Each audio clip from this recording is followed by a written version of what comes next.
오늘의 사연 시작합니다. 안녕하세요. 1년하고도 6개월이라는 나름 짧지 않은 시간 동안 만나온 남자친구가 있었습니다. 그 사람이 저한테 자기 신부가 되어달라 청혼을 한 건 불과 석 달 전이었지요. 제 나이가 올해로 29이고 남자친구가 32이라 솔직히 올해 안으로 프로포즈를 할 것 같긴 했는데 그래도 막상 받고 나니 당황스럽기도 하고 뭔가 모르게 기분이 이상하더라고요. 하지만 이 나이에 장난으로 연애를 한 것도 아니고 저희 둘 다 열심히 직장 생활을 하고 있기 때문에 결혼 이야기가 나오는 건 시간 문제라고 생각했죠. 남자친구에게 프로포즈를 받고 그 자리에서 예스라는 대답을 하긴 했지만 그 사이에 이런저런 일들이 겹쳐서 부모님을 찾아뵙기까지는 시간이 조금 걸렸어요. 사실 저희는 양가 부모님들의 허락이 그렇게까지 중요한 상황은 아니었습니다. 남자친구나 저나 직업도 꽤 좋은 편이고 그동안 서로 모아놓은 돈도 적지 않거든요. 저한테 1억 2천, 그리고 남자친구한테 1억 8천쯤 있으니 전세 대출까지 받는 걸 감안하면 그럴싸한 신혼집 하나 마련하고 혼수도 넉넉하게 맞춰도 충분한 상황입니다. 직장 때문에 저나 남자친구 둘 다 집을 나와 자취를 하고 있는데 남자친구 부모님이나 저희 부모님 모두 지방에 사시기 때문에 좋은 사람 만나면 니들끼리 알아서 결혼하라는 분위기였거든요. 사실상 결혼 승낙을 받으러 간다기보다는 그냥 얼굴 보여드리고 인사나 드리러 가는 건데 특히나 남자친구 부모님 댁이 거리가 멀다 보니 시간을 빼기가 쉽지는 않더라고요. 저희 집이야 차로 1시간 반이면 도착하고도 남을 거리에 위치해 있는 반면 남자친구 집은 저희 집보다 거의 2배 정도 멀리 있습니다. 차로 빨라야 2시간 반이고 주말에는 차가 막히다 보니 3시간으로는 부족하지요. 그렇다고 1박을 하고 올 수도 없는 노릇이고 여러모로 불편하고 부담스러워 시간을 정하지 못하고 있다 보니 어느덧 프로포즈를 받고도 2달 가까운 시간이 훌쩍 지나갔습니다. 내년에 결혼을 하려면 더는 미루지 말고 빨리 인사드리고 상견례 날짜부터 잡아야 한다는 생각에 드디어 남자친구네 부모님을 찾아뵙게 되었어요. 빈손으로 내려갈 수는 없다 보니 백화점에 들러 간단하게 고급 수제 쿠키 세트를 사들고 찾아갔는데 솔직히 선물이라는 생각으로 샀으니까 망정이지 평소 같으면 그렇게나 비싼 과자는 평생 엄두도 못 냈을 정도로 비싸긴 하더라고요. 그래도 첫인사라는 걸 감안하면 나름대로 성의를 보였다고 생각은 해요. 아무튼 남자친구와 제가 점심 먹고 낮에 출발을 했고 막히는 고속도로를 뚫고 도착을 했더니 시간은 오후 5시가 거의 다 되어 있었습니다.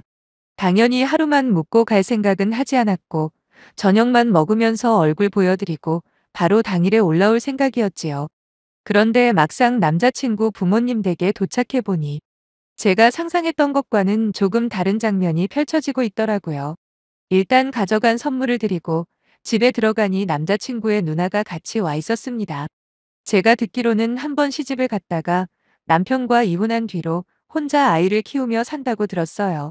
뭐 돈을 벌고 직장 생활을 해야 하니까 아이를 부모님에게 맡기는 경우가 많다는데 그래서 그런지 부모님 댁과 가까운 곳에 살며 자주 왕래한다더군요.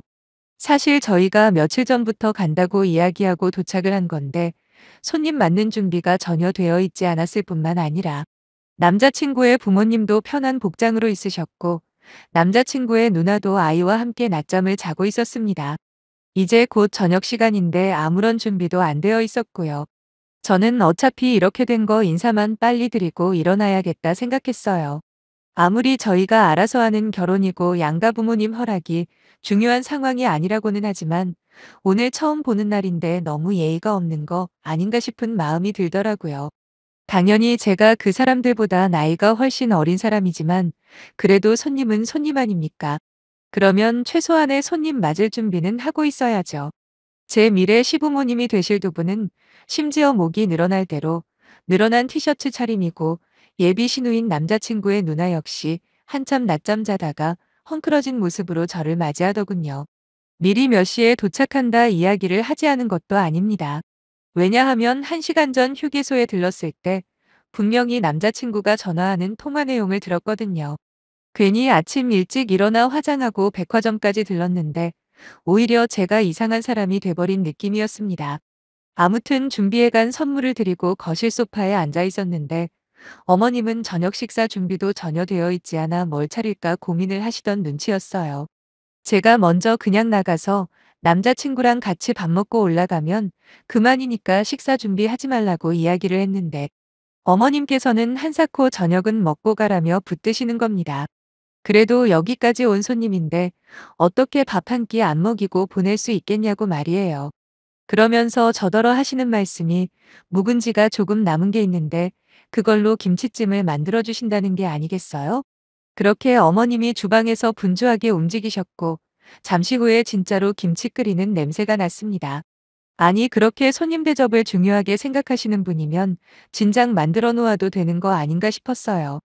남자친구에게 부모님이 조금 프리하신 것 같다고 돌려서 말하긴 했는데 원래 눈치가 둔한 남자친구는 제가 어떤 의도인지 전혀 못 알아듣고 자기 집안 분위기가 원래 좀 편하다며 저도 긴장하지 말고 편하게 있으라는 말만 하더라고요.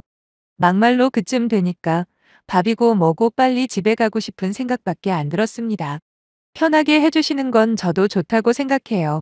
하지만 옆집에서 친구가 놀러 온 것도 아니고 이건 너무 격식을 안 갖추는 게 아닌가 하는 생각이 자꾸 들면서 기본적으로 저에 대한 일말의 존중도 없다는 결론밖에 안 나왔거든요. 근데 어쩌겠습니까? 이미 요리는 시작된 거고 차려주는 밥이나 후딱 먹고 가야지 하고 있었는데 갑자기 주방에 계시던 어머님이 저를 부르시더군요. 혹시라도 뭐 도와드릴 일이 있나 싶어 가봤더니 글쎄 냉장고에 고기를 사다 놓은 줄 알았는데 그게 아니라면서 어머님은 지금 고기를 사와야 하니까 저더러 쌀 씻어서 밥을 좀 하라는 거예요. 쌀이 있는 위치를 손수 알려주시더니 밥은 할 줄 알지? 하시는데 솔직히 조금 황당하긴 했지만 뭐 어쩌겠어요. 물론 남자친구를 놔두고 굳이 손님으로 찾아온 저한테 밥을 하라고 시키는 게 달갑진 않지만 그래도 어머님이 편하게 놀면서 시키시는 것도 아니고 밥 정도는 할 수 있다 생각하고 밥을 하긴 했습니다. 다만 저는 혼자 자취하며 살기 때문에 지금까지 1, 2인용 밥솥을 사용해 왔거든요. 보통 밥을 한 번 할 때 공기밥 두세 개 정도 분량의 밥만 해봐서 이런 가정용 큰 밥솥은 처음 사용해 봤습니다. 어머님이 시키신 대로 쌀을 5컵 정도 넣었는데 막상 물은 얼마나 잡아야 하는지 모르겠더라고요. 하지만 괜히 물어봤다가 너는 집에서 밥도 한 번 안 해봤냐고 핀잔을 들을 것 같아서 적당하게 맞춰서 취사를 눌렀습니다. 잠시 후에 어머님이 고기를 사서 다시 돌아오셨고 저는 이제 도와줄 거 없으니까 거실에 나가 앉아 있으라 하시더군요. 그리고 한 30분 정도 지났을 때 저녁 준비가 다 됐다면서 저보고 식탁 위에 수저를 놓아달라고 해서 또 도와드렸지요. 손님으로 왔는데 자꾸 심부름을 시키는 것 같은 느낌이 들긴 했지만 그래도 밥까지 해주시는데 이 정도는 할 수 있는 거라 생각해서 기분 나쁘진 않았어요. 그렇게 식탁 세팅을 해놓고 또 도와드릴 거 없냐 물었더니 저보고 김치가 다 익었으니 먹기 좋게 잘라서 접시에 담으라 하시더군요. 그냥 예의상 물어본 건데 자꾸만 뭔가를 시키시는 상황이 솔직히 달갑지는 않았지만 뭐 어쩌겠어요. 어려운 것도 아니고 고작 김치 자르는 일인데요. 괜히 분위기 이상하게 만들 필요는 없다 싶어 고기와 김치를 먹기 좋게 잘라서 접시에 담아놨는데 어머님이 그걸 보시고는 깜짝 놀라 한마디를 하시는 게 아니겠습니까? 아니 이걸 이렇게 잘라놓으면 어떡하냐고 김치를 이렇게 옆으로 잘라놨다면서 짜증을 내시더라고요. 한마디로 김치찜인데 김치를 가로로 자르지 말고 길게 쭉쭉 찢어 놓으라는 말씀이셨고 저는 어차피 다 익은 상태에서 먹을 건데 괜시리 불편하게 그렇게 먹을 이유 없다고 생각해서 그냥 잘랐거든요. 막말로 뜨거운 김치를 가위로 자르는데 어떻게 결대로 일일이 자르고 있겠냐고요. 그리고 애초에 본인이 원하는 게 있으면 당신께서 직접 하면 그만이지. 저한테 기껏 다 시켜놓고 마음에 안 든다 핀잔을 주니까 은근히 기분이 상하더라고요. 그래도 내색 안 하고 있었는데 엎친 데 덮친 격으로 이번에는 또 밥이 문제였어요. 솔직히 물이 조금 많긴 했습니다. 인정할게요. 그래도 완전 진밥까지는 아니고 살짝 진 정도였는데도 우리 집은 다들 꼬들밥 좋아하는데 밥이 질어서 야단났다 하면서 얼마나 호들갑을 떠시는지. 애초에 이런 말은 저한테 밥을 안 쳐달라 할 때 그때 말을 했어야 하는 거 아닌가요? 완전 죽처럼 퍼진 것도 아니고 살짝 진 정도인데 그냥 먹어도 아무 문제다고 저는 생각하거든요. 하지만 어머님이 계속 옆에서 밥을 한 공기 퍼 담을 때마다 아이고 이렇게 질어서 어떡하니 그냥 내가 할 걸 괜히 너를 시켜가지고 아주 엉망이 됐네 이러시는데 저도 사람인지라 점점 짜증이 나더라고요. 더 황당한 건 식사 준비를 다 해놓고 나서야 기어 나온 그 집 식구들이었습니다. 식탁 위에 음식들을 보고 다들 한마디씩 하기 시작한 거지요. 밥이 질다. 김치는 왜 이런 식으로 잘라놨냐 등등. 남친 아버지부터 예비 신우까지 쉬지 않고 투덜대는 거예요. 제가 주방 들락날락거리며 어머님 도와 식사 준비한 거, 그 집안 사람들 중에 모르는 사람 하나도 없어요. 그런데도 심지어 남자친구조차도 김치찜 김치는 이렇게 자르면 맛이 없다며 툴툴거리길래 그때 참고 있던 인내심이 다했고, 저는 그대로 일어나서 저녁은 먹지 않고 그냥 가보겠다 했습니다. 아무래도 제가 저녁 식사를 망친 것 같은데 일단은 죄송하다고 대신 다시는 그럴 일 생기지 않을 테니 걱정 마시라 이야기를 했어요. 처음에 그냥 가방 챙겨서 신발만 신고 바로 나오려고 했거든요. 그런데 나가려다가 가만 생각해 보니 아침부터 일어나서 백화점까지 가서 사온 그 값비싼 수제 쿠키들이 너무 아깝다는 생각이 들더라고요. 이게 돈이 얼만데 나름대로 잘 보여야겠다는 생각에 평소에 잘 안 하는 화장까지 하고 백화점에서 선물까지 사온 제가 정말 바보 같았어요. 그래서 주방 한켠에 포장도 안 뜯은 채로 그대로 있던 쿠키 세트를 챙겨 들고 나와버렸지요. 이 인간들은 마트에서 파는 싸구려 과자들이나 먹는 게 맞겠다 싶었고 이건 나중에 저희 부모님에게나 가져다 줘야겠다는 생각이었거든요. 그 집안 식구들은 다들 황당하다는 표정으로 저를 바라보았고 남자친구가 뒤늦게 사태 파악을 했는지 저를 따라 나와서 붙잡더라고요. 네가 이렇게 가버리면 우리 식구들은 뭐가 되냐고 하면서 괜히 분위기 이상하게 만들지 말고 들어가서 같이 저녁 먹고 올라가자는 남친에게 너나 실컷 처먹으라고 소리쳐버렸습니다. 아직도 상황 파악이 안 되냐. 이 와중에 등신처럼 같이 식탁에 앉아서 밥을 먹고 있으면 너네 엄마나 누나가 나를 얼마나 한심하게 보겠냐고 따졌어요. 어차피 너도 너네 식구들이랑 똑같은 놈이고 이렇게 예의라고는 밥 말아 먹은 집안이랑 결혼할 생각 없어졌으니까 앞으로 연락하지 말라고 해버렸습니다. 그렇지만 끝까지 남자친구는 자기 식구들이 무슨 잘못을 했는지 모르겠다며 굳이 선물로 사온 것까지 치사하게 들고 나올 필요가 있었냐 하더라고요. 너무 황당했네요. 자기들이 나한테 어떻게 대했는지는 생각도 안 하고 그저 저한테 문제가 있다는 식으로 몰아붙이는 게 말이에요. 저는 최대한 숨을 고르며 마지막으로 설명을 해줬습니다. 내가 지금 그냥 친구네 집 놀러 온 거냐고. 하지만 아버님은 우리가 미리 온다고 이야기까지 다 해놨는데도 반바지에 러닝셔츠 입고 계시더라. 거기다 음식 준비도 하나도 안 해놓으신 것도 기분 나쁜데 아직 며느리가 될지 안 될지도 모르는 나한테 밥을 하라는 게 대체 무슨 경우냐고 따박따박 이야기했습니다.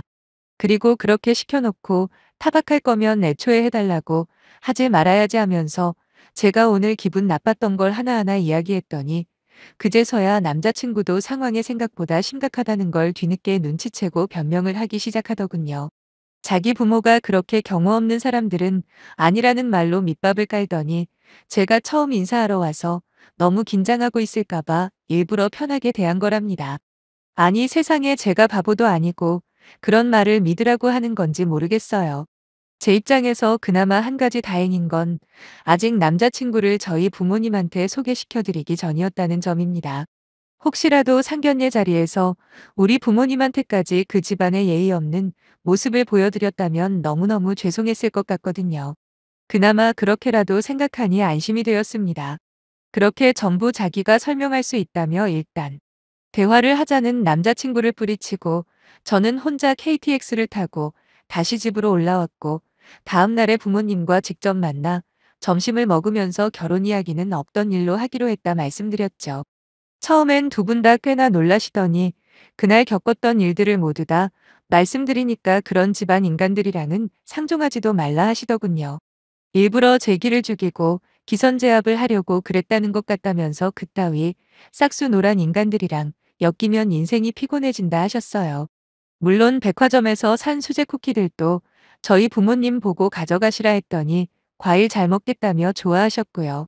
이렇게 끝내길 정말 잘했다는 생각이 들었습니다. 그 뒤로 여러 번 끈질기게 남자친구가 얼굴 보고 만나서 대화 좀 하자 했지만 저는 이미 끝난 사이니까 앞으로 다신 연락도 하지 말라고 매몰차게 거절해버렸어요.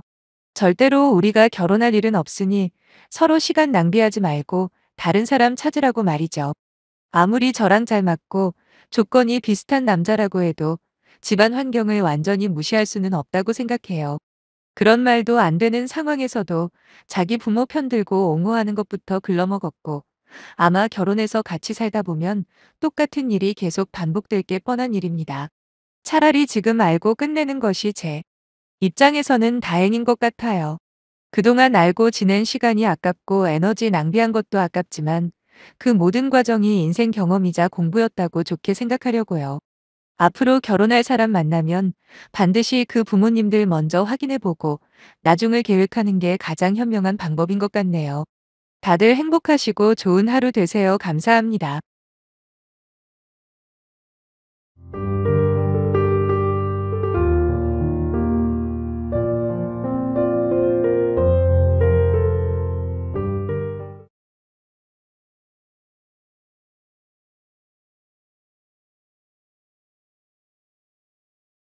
오늘의 사연 시작합니다. 안녕하세요. 저는 현재 주얼리샵을 운영하고 있는 돌싱녀예요.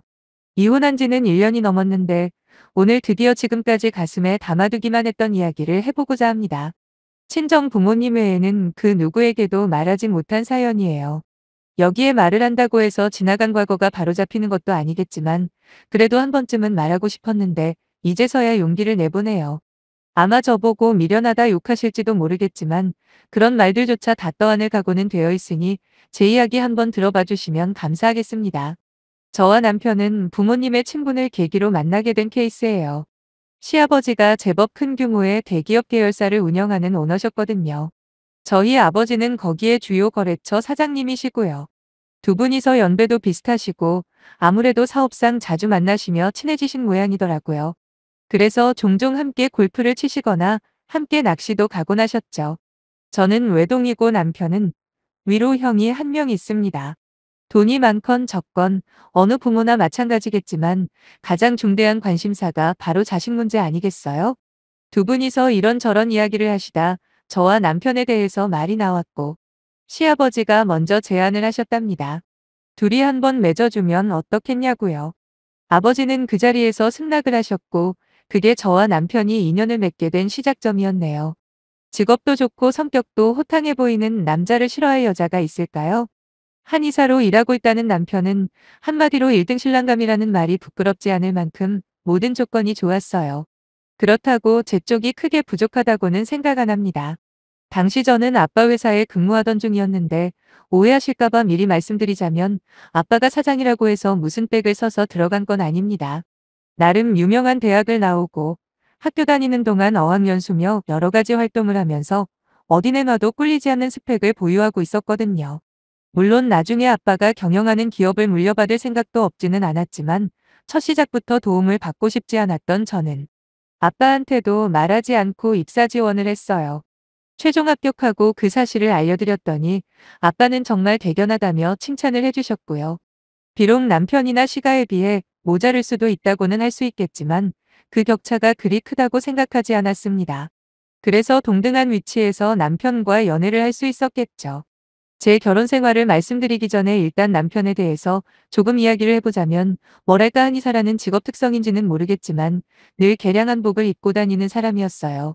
그만큼 우리나라 전통 문화에 대해 관심도 많았고요. 거기다 학창 시절에는 학생운동을 엄청나게 열심히 했다고 하더라고요. 그래서인지 일하는 시간 외에도 학생 때 함께 어울렸던 친구들을 자주 만나곤 했습니다. 대화 주제도 대부분 국가의 미래나 정치적인 이야기들이었어요. 이쯤에서 고백을 하나 하자면 저 같은 경우에는 살아오면서 나라에 대한 문제나 어렵게 사는 사람들에 대해 고민을 크게 해본 적도 없고 정치에도 딱히 관심이 없이 살아왔거든요. 그저 내 친구들과 가족들만 행복하게 살면 되는 거 아닌가 하는 사고방식으로 지내온지라 남편의 그런 모습이 처음엔 대단하게만 보였어요. 저렇게 세상을 보고 또 바꾸려고 하는 사람들 때문에 지금 우리가 이렇게 선진국에 살고 있는 건 아닌가라는 생각까지 들면서 존경스럽기까지 하더라고요. 그래서 남편과 연애하면서부터 뉴스에도 좀 더 관심을 가지고 TV나 여러 매체들에서 흘러나오는 사회, 경제, 정치에 관련된 소식에도 귀를 기울이게 되었죠. 하지만 남편의 이중적인 실체를 알고 나니 제가 너무 어리석었다는 후회뿐이네요. 그건 이따 말씀드리기로 하고 저희는 최고급 수준으로 결혼을 했습니다. 남편이 살고 있던 40평대 아파트에 저는 혼수를 채웠고 예물이나 예단에 들어간 돈만 2억 가까이 되더군요. 그래도 아파트 가격을 생각하면 제가 쓴 결혼 비용 전부 합쳐도 한참 모자른 결혼이긴 하죠. 아빠는 따로 현금을 챙겨주며 혹시라도 쓸 때가 있을 때를 대비해 가지고 있으라고 하셨고 결혼하고 몇 개월 후 남편이 차를 바꿀 때 전액 보태주기까지 했네요. 문제는 남편과 저 사이에 불타는 사랑 같은 건 없었다는 겁니다. 그냥 서로 잘 맞는 조건에 양가 부모님께서 당연히 결혼을 하는 것처럼 만든 분위기에 휩쓸려 결혼을 했다 보니 반년도 안 돼서 저희 둘 사이는 삐걱거리기 시작하더라고요. 살아오면서 굳어진 각자의 사고방식이 다르다 보니 서로 양보하고 맞춰가는 게 성공적인 결혼 생활의 기본일진데 저희는 그런 게 없었어요. 무조건 자기가 옳다고 생각한 거죠. 특히 남편 같은 경우는 사회 문제에 대해 잘 모르는 저를 답답하게 보는 걸 넘어서서 나중에는 자기만 아는 이기적인 인간 취급을 하며 무시까지 하는 거예요. 물론 타인을 위해 늘 관심을 가지고 좋은 해결책을 찾기 위해 노력하며 사는 게 좋다는 건 인정합니다. 하지만 각자 살아가는 방식이 똑같을 수만은 없잖아요. 비록 사회운동을 하거나 정치에 관심을 두고 살지는 않았어도 지금까지 투표 한 번 빼먹은 적 없습니다. 그리고 제 나름대로 꾸준히 기부를 하는 재단도 있고요. 특히 그런 걸 떠나서라도 최소한 남한테 피해는 주지 말고 살자라는 게 제 생활 신조인 만큼 지금까지 살면서 남들한테 지킬 건 지키면서 살아왔다고 자신합니다. 근데 자꾸 자기와 다르다는 이유로 저를 후려치기 하는데 점점 남편에 대해 정이 떨어지더군요. 밖에서는 깨어있는 사람으로 인정받을지는 몰라도 정작 집에서는 자기 아내를 이해해주는 건 조금도 없고 그저 비아냥대기만 하는 남편이 싫어진 건 어찌 보면 당연한 결과 아닐까요? 옛말에 수신제가 치국평천하라고 했잖아요. 자기 가정도 제대로 화목하게 지키지 못하면서 어찌 나라 일을 하겠냐는 뜻이잖아요. 남편이 딱 그랬어요. 매일같이 무슨 모임이다 뭐다 해서 일 끝나고 바로 집으로 들어온 적이 손에 꼽을 정도거든요. 처음엔 투정도 부려보고 애원도 해봤습니다. 내가 이러려고 결혼이라는 걸 했나 싶었죠. 하지만 자기는 좋은 일을 하기 위해 사람들을 만나는 거라며 오히려 당당히 하는 모습에 슬슬 저도 포기가 되더라고요. 집에서 자기 와이프는 뭘 하는지 관심도 없으면서 밖에 있는 어려운 사람 돕는다고 설치는 게 정말 맞는 건가요? 아니잖아요. 여하튼 그렇게 5년 가까이 남편과는 서로 남처럼 지냈어요. 속된 말로 니 다리 니가 긁고 내 다리 내가 긁는다는 표현처럼 각자 따로 생활하는 쇼윈도 부부같이 말이에요. 근데 왜 이혼을 생각하지 않았는지 궁금하실 겁니다. 바로 이 부분 때문에 제가 여러분들에게 욕을 먹어도 할 말이 없다고 한 거예요. 제 변명을 조금 해보자면 전 대부분의 부부가 이렇게 사는 줄 알았어요. 설령 뜨겁게 사랑을 해서 결혼한다 해도 시간이 지나면 사랑이라는 감정보다는 의리로 사는 게 당연하다고 착각을 한 거죠. 물론 이혼을 했을 때 생기는 여러 부작용들도 겁이 났고요. 부모님께 뭐라고 말씀을 드려야 하나부터 직업 빵빵하고 부잣집에 시집갔다고 친구들이 얼마나 부러워했는데 막상 이혼을 했다고 하면 얼마나 비웃을까 등등 행복이라고는 찾아볼 수 없이 살면서도 다들 이렇게 살 거야 하며 내서 외면을 했던 것 같아요. 그 때문에 제 인생에서 소중한 3년이라는 시간이 날아간 거죠. 정말 너무 후회가 될 뿐이네요. 조금만 더 일찍 정신을 차리고 나 자신을 사랑해줬다면 그렇게 아무 의미 없이 그런 인간과 살지는 않았을 텐데 말이죠. 서로 마주칠 일도 별로 없다 보니 싸울 일도 없었고 그렇게 하루하루 아무런 목적도 없이 지내던 어느 날 한 통의 전화로 모든 게 급격하게 혼란스러워지기 시작했습니다. 전화를 건 주인공은 자신을 남편의 상간녀라고 시작부터 밝히더군요. 그런데 참 이상하죠. 남편에 대한 그 어떤 기대도 없다고 생각했었는데 바람을 피웠다는 이야기를 듣자마자 제 감정이 크게 요동치는 거예요. 최근 몇 년 동안 딱히 재미있는 것도 그렇다고 힘들거나 슬픈 일도 없이 마냥 쳇바퀴 돌듯 살다 보니 마치 제가 로보트가 된 것처럼 아무 감정도 못 느끼겠더라고요. 나중에 안 사실이지만 이게 우울증 초기 증세 중에 하나라더군요. 아무튼 남편이 모임 핑계로 허구한 날 늦게 들어오더라도 설마 다른 여자를 만나고 있을 거라는 의심은 안 했습니다. 지금 생각하면 이상하죠. 한 번쯤은 의심해 볼 만도 한데 말이에요. 다른 건 몰라도 최소한 저한테 그 정도 의리는 지킬 거라고 믿었나 봐요. 서로 사랑이라는 감정은 고사하고 좋아하는 감정마저 이미 식은 지가 오랜데 왜 남편에게 다른 여자가 있을 거라고 생각조차 못했을까요? 여하튼 자신을 첫 번째 상간녀라고 밝힌 그 여자는 제게 자신의 말을 믿게 해주겠다며 남편 명의로 되어 있는 빌라 등기부등본이랑 주고받은 카톡부터 함께 찍은 사진까지 엄청난 양의 자료를 보내주더라고요. 그러면서 제게 부탁이 하나 있다는 겁니다. 이미 더 충격받을 일도 없을 것 같아 무슨 부탁이냐고 물어보니 저보고 상간녀 소송을 좀 걸어달라대요. 순간 이 여자가 미쳤나 싶었네요. 그런데 뒤이어 하는 말을 들어보니 정말 코미디도 이런 코미디가 없는 겁니다. 이야기인즉슨 1년 전부터 남편과 바람을 피워온 자칭 첫째 상간녀는 무슨 시민단체를 운영한다고 해요. 사회활동 한답시고 지인들과 매일 모임을 가지던 남편과 우연히 술자리를 하게 되었는데 마침 둘이 눈이 맞아버린 거죠. 그리고 남편이 그 여자한테 빌라도 얻어주고 차도 한 대 뽑아줬다는군요. 자선활동을 비하하려는 건 아닙니다만 뻔히 유부남인 걸 알면서도 바람을 피우는 주제에 누가 누구를 돕겠다는 건지 전 납득이 안 가더라고요. 여기까지는 그냥 뻔하디 뻔한 바람난 남편의 스토리 같죠? 근데 더 들어보세요. 그 여자가 제게 상간녀 소송을 걸어달라는 대상을 들으시면 깜짝 놀랄 겁니다. 그건 바로 최근에 남편에게 새로 생긴 또 다른 상간녀를 지칭하는 거더라고요. 남편이 운영하는 한의원에 2달 전쯤인가 신입 간호사가 들어왔는데 글쎄 이 미친놈이 그 간호사랑 또 눈이 맞아버린 거죠. 여기까지 듣는데 더 이상 화도 안 나더라고요. 마치 한 편의 연극을 보는 느낌이었어요. 이 모든 일들에서 저는 완전히 빠져 그저 관객 입장에서 이 정신 나간 새 남녀의 이야기를 보는 그런 느낌 말이에요. 더 어이가 없는 건 남편이 새로 바람이 난 신입 간호사가 20대 중반이라는 거예요.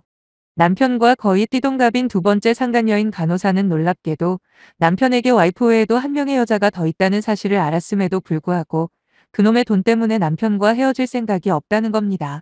거기다 남편이 그러더래요. 이제 헤어지자고요. 그러니 차는 가지고 빌라에서만 나가달라는 말을 하는데 지 말로는 이런 경우가 어디 있냐고 다른 사람도 아닌 저한테 하소연을 하며 눈물까지 흘리더라고요. 미치고 환장하겠더라고요. 내가 누군 줄 알고 나한테 이런 이야기를 하는 거지? 역시 유부남이랑 바람을 피우려면 이 정도 똘끼는 있어야 하는구나 싶었어요. 결론은 자기는 본처가 아니니 상간녀 소송 걸 자격이 없다. 그러니 저보고 그 맹랑한 둘째 상간녀를 소송 걸어 달라는 거였습니다.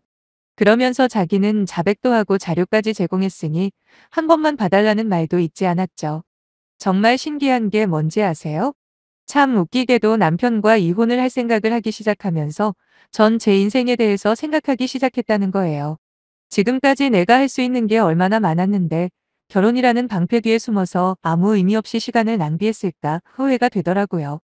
이제라도 빨리 여기서 벗어나고 싶은 마음밖에 없던 저는 친정 부모님께 첫째 상간녀가 준 사진이며 카톡 대화 내용 보여드리고 곧바로 남편에게 이혼 소송 걸었습니다. 그리고 아빠가 직접 알아봐 주신 변호사님을 통해서 2명의 상간녀에게도 당연히 고소장 날려줬고요. 남편은 뻔뻔스럽게도 이혼은 해줄 테니 대신 협의 이혼으로 해달라고 하더라고요. 법으로 받을 수 있는 위자료보다 훨씬 돈을 많이 준다고 하면서 저를 설득하려 별의별 소리를 다 하는데 정말 역겨워 죽는 줄 알았네요. 나라의 앞날이 어떻고 서민이 잘 사는 게 나라가 잘 사는 거라는 둥 마치 지가 애국 열사라도 되는 양 온갖 멋있는 말은 다 하고 다녔으면서 정작 뒤로는 지 와이프 몰래 바람이나 피고 다니는 놈이었던 겁니다. 그것도 2명이나요. 그러면서 진심으로 사과 한 번 안 하더군요. 그저 자기 체면이 어쩌고저쩌고 사회적 지위가 어쩌고저쩌고 하는데 정신이 번쩍 드는 겁니다. 삶의 목표도 없이 그냥 흘러가는 대로 살아온 대가를 치르는구나 싶기도 하고 조금만 노력하면 누구보다 행복하게 살 수 있는 조건이 되면서도 너무 생각 없이 살았구나 하는 반성도 되더라고요. 그래서 이혼 소송이 끝나자마자 재산 분할받은 거랑 위자료 합쳐서 현재 하고 있는 주얼리샵 오픈한 겁니다. 혼자 조용히 장사하면서 천천히 내가 진정으로 원하는 게 뭔지 찾아보려고요. 아직 늦지 않았겠죠? 아빠와 엄마는 그냥 집에 들어와서 지내라고 하셨는데 싫다고 했어요. 그러면 다시 예전처럼 술에 술 탄 듯 물에 물 탄 듯 흐지부지 대충 살 것 같았거든요. 죽이 되던 밥이 되던 제 힘으로 만들어 보렵니다. 다른 사람들에게 피해 안 주고 살았다는 것만 강조하며 그래도 이 정도면 잘 사는 게 아닌가 스스로 세뇌하던 예전의 모습으로는 절대 안 돌아갈 거예요. 한 번 사는 인생. 누구 말처럼 화끈하고 재미있게 살다 가야죠. 행운을 빌어주시면 감사할 것 같네요. 껍데기로 살아왔던 시간을 회복하려면 정말 타이트하게 살아야겠네요. 감사합니다.